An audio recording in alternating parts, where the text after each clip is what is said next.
छठ पूजा क्या है? छठ पूजा एक इमोशन ही तो है और हर एक बिहारी के लिए अलग अलग भावना होती है। छठ पूजा हर एक बिहारी के लिए बहुत ही खास होता है। बिहारी हर छठ पूजा में अपने गांव जाना चाहते हैं। वो दीपावली, होली या बहुत बड़े बड़े त्यौहार पे वो अपने घर जाए या ना जाए, गाँव जाए या ना जाए, लेकिन वो छठ में पक्का अपने गाँव जाता है। छठ का त्यौहार बिहार में इतने भव्य तरीके से मनाया जाता है कि जिसे आपको ज़रूर ही देखना चाहिए। और छठ क्यों मनाया जाता है और छठ का इतिहास कैसा रहा है और छठ को किस तरीके से मनाया जाता है बिहार में, और छठ को और क्या क्या चीज़ इंटरेस्टिंग बनाती है, इन सभी टॉपिक्स पे मैं करने वाला हूँ बात इस वीडियो में।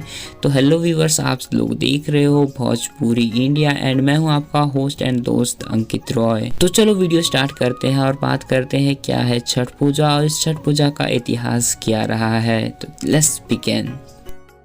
अब बात कर लेते हैं कि छठ पूजा में किस देवी की पूजा की जाती है और छठी माता कौन है। पुराणों की माने तो नवरात्रि में पूजे जाने वाली माँ कात्यायनी को ही छठ माता कहा जाता है। माँ कात्यायनी भगवान ब्रह्मा जी की मानस पुत्री है। मानस पुत्री वो बेटी होती है जिनका जन्म शारीरिक रूप से नहीं, शारीरिक मिलन से नहीं, बल्कि मानसिक तौर पे होता है। मन से मन के मिलन से जिस पुत्री का जन्म हुआ होता है उसी को हम मानस पुत्री कहते हैं। अब हम बात कर लेते हैं कि छठ पूजा की शुरुआत कहाँ से हुआ, छठ पूजा के व्रत की शुरुआत कहाँ से हुआ, छठ माता को पूजने जाने की शुरुआत कहाँ से हुआ। तो हम बात कर लेते हैं छठ पूजा के इतिहास के बारे में। तो इसके इतिहास के बारे में साफ साफ कहीं पास नहीं बताया गया है।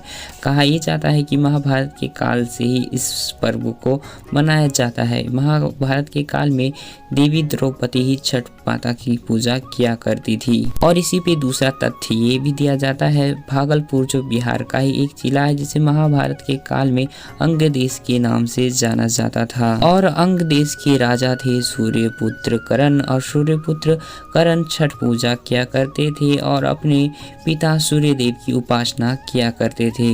और इसी तथ्य के अनुसार से सभी बिहार वासियों को भगवान सूर्यदेव का पुत्र या पुत्री कहा जाता है। और इसी तथ्य के अनुसार से हर बिहार वासी को भगवान सूर्यदेव की पुत्र या पुत्री माना जाता है। और इस हिसाब से पूरे भारत को भगवान सूर्यदेव के पुत्र या पुत्री के रूप में देखा जाता है। जब हम छठ की पूजा करते हैं तो ये सिर्फ जुड़ाव एक भक्त का भगवान से नहीं, बल्कि एक पुत्र या पुत्री के अपने पिता से भी होता है। तो आई होप कि आपने वीडियो की इस पार्ट तक ये जान लिया होगा कि छठ पूजा क्यों मनाया जाता है और छठ माता कौन है और छठ पूजा में सूर्य देव का क्या रोल है। तो इन सब सारी बातों को जानने के बाद हम जानते हैं कि छठ पूजा को बनाने का प्रोसेस क्या होता है, छठ पूजा को किस तरीके से हम बिहारी लोग सेलिब्रेट करते हैं। ऐसे तो हर साल दीपावली के छठवें दिन पर इस फेस्टिवल को, इस पर्व को मनाया जाता है, लेकिन इसकी कहानी शुरू होती है दीपावली से भी 10 दिन पहले, जब बड़े बड़े स्पीकर्स में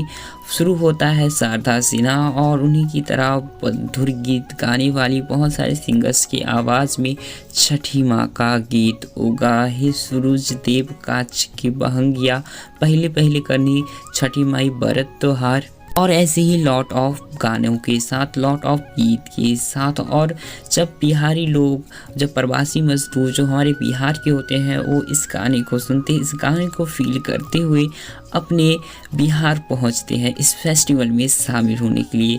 बस एक बार आप इस गाने को फील करके देखिए, एक बार आप इस गाने को सुन के देखिए। बस ये छोटा सा क्लिप आप मेरे वीडियो का देखिए।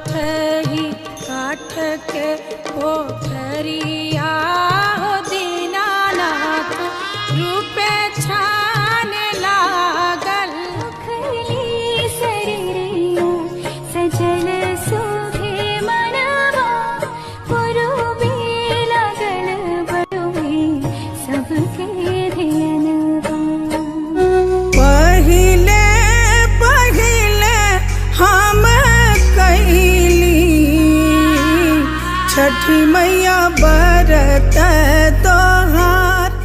छठ का पहला दिन जिसे कहते हैं नहाय खाए, इस दिन घर को अच्छे तरीके से धोया जाता है और पवित्रता और स्वच्छता का बहुत अच्छे से ध्यान रखा जाता है। इस दिन घर में बनता है दाल चावल और सब्जी। ये दाल चावल और सब्जी इतनी टेस्टी रहते हैं जिसके सामने आप बड़े बड़े रेस्टोरेंट का खाना भी भूल जाओगे। इसको इतने प्यार से बनाया जाता है और इसको बिल्कुल स्वच्छता और पवित्रता से बहुत अच्छे से बनाया जाता है और ये प्रसाद से कम नहीं होता। अब बात करते हैं छठ के दूसरे दिन की। दूसरा दिन ही तो इस पर्व की जान होता है। इस दूसरे दिन को हम कहते हैं प्रसाद पाने वाला दिन, यानी कि छठ का प्रसाद खाने वाला दिन। इस दिन कोई हो ना हो, लेकिन मैं बहुत ज़्यादा एक्साइटेड होता हूँ क्योंकि इस दिन अरवा चावल, जिसे हम कच्चा चावल कहते हैं, वो बनता है और साथ ही साथ चने की दाल बनता है। चना का दाल और अरवा चावल वाह बहुत टेस्टी होता है, यानी कि किसी अमृत से कम नहीं होता, लॉट ऑफ अमृत। और पूरी रात को जगमगाता रहता है पूरा गांव और हर कोई मुझे इधर खींचे कोई उधर खींचे हम लोगों को कि मेरे यहाँ प्रसाद खाओ, मेरे यहाँ प्रसाद खाओ। एंड प्रसाद सबके यहाँ जाके थोड़ा थोड़ा खाते हैं हम। बहुत मस्त वाला फील देता है। पीछे बैकग्राउंड में लगा हुआ डीजे जिसमें छठी माई की अलग अलग गीत गाए जा रहे हों, अलग अलग गीत। वो शारदा सिन्हा और भी बहुत सारे लॉट ऑफ सिंगर्स के गाने बज रहे होते हैं, गीत सुनाई दे रहे होते हैं हमारे कानों में और प्रसाद हम खा रहे होते हैं। मतलब बहुत ही इंटरेस्टिंग होता है। अब बात करते हैं छठ के तीसरे दिन के बारे में। ये दिन थोड़ा सा कठिन होता है। जो इस व्रत को करती है उन्हें उस दिन बिल्कुल भी पानी पीने की इजाज़त नहीं होती है। उस व्रत में उनका गला सूखता है, उनके होंठ सूखते हैं और साथ ही साथ हम लोग जो है वो झाड़ू लेके पूरे रोड को साफ करते हैं, क्योंकि जो भी व्रती होती है जिन्होंने छठ का व्रत रखा है वो रोड पर दंडवत प्रणाम करते हुए आगे बढ़ती है, रोड को दंडवत प्रणाम करते हुए जाती है नदी के पास। और नदी के किनारे पर एक साड़ी बिछा के उसके बगल में गन्ना रखती है और गन्नों को ही वापस पूजा जाता है। वहीं पास वो अर्घ देती है डूबते हुए सूरज को, और फिर वो वहाँ पास डूबते हुए सूरज को जल चढ़ाती है एंड उनके पैरों के पास हम दूध चढ़ाते हैं एंड बहुत ज़्यादा मस्ती करते हैं। लॉट ऑफ मस्ती छठ पूजा में हम करते हैं। अब शुरू होता है छठ का चौथा और आखिरी दिन। इस दिन को हम 4 बजे सुबह को ही उठ जाते हैं। जब सूरज देव उगे ना हो तो उस टाइम ही हम उठ जाते हैं और चल देते हैं नदी की तरफ जाते हैं और फिर से वही प्रोसेस शुरू होता है। साड़ी बिछती है, उसके पास में गन्ना लगाया जाता है और उसके बाद जब सूरज देव उगते हैं तो उन्हें अर्घ दिया जाता है सूप में करके। और उसके बाद पूजा ख़त्म होता है और हम हर एक जगह पे जहाँ पास पूजा हो रही होती है वहाँ पास जाके प्रसाद, ठेकुआ, लड़ुआ और भी लॉट ऑफ चीज़ें लेते हैं। एंड ठेकुआ के बारे में मैंने बताया नहीं आपको, लेकिन ठेकुआ एक बहुत ही टेस्टी चीज़ होती है जिसे आप पुआ भी कह सकते हो। और मतलब वो मैदे की बनी हुई होती है एंड बहुत ही ज़्यादा मस्त होती है, बहुत ही ज़्यादा क्रिस्पी एंड क्रंची होती है वो। और हाँ, थोड़ा बहुत हार्ड भी होता है वो। ये खाने में बहुत ही मज़ा आता है ठेकुआ, और ठेकुआ सुनने में ना और भी ज़्यादा मज़ा आता है। और ये जिस इमोशन से मैं आपको ये बता रहा हूँ ना, इस इमोशन को मैं इस वीडियो में भर नहीं सकता। अगर आपको छठ देखना है तो आपके पास अगर कोई रिलेटिव है बिहार में जिनके घर में छठ होता है, आप उनके साथ आके प्लीज़ बिहार की इस महापर्व छठ में ज़रूर शामिल होइएगा। छठ एक इमोशन है हर बिहारी के लिए।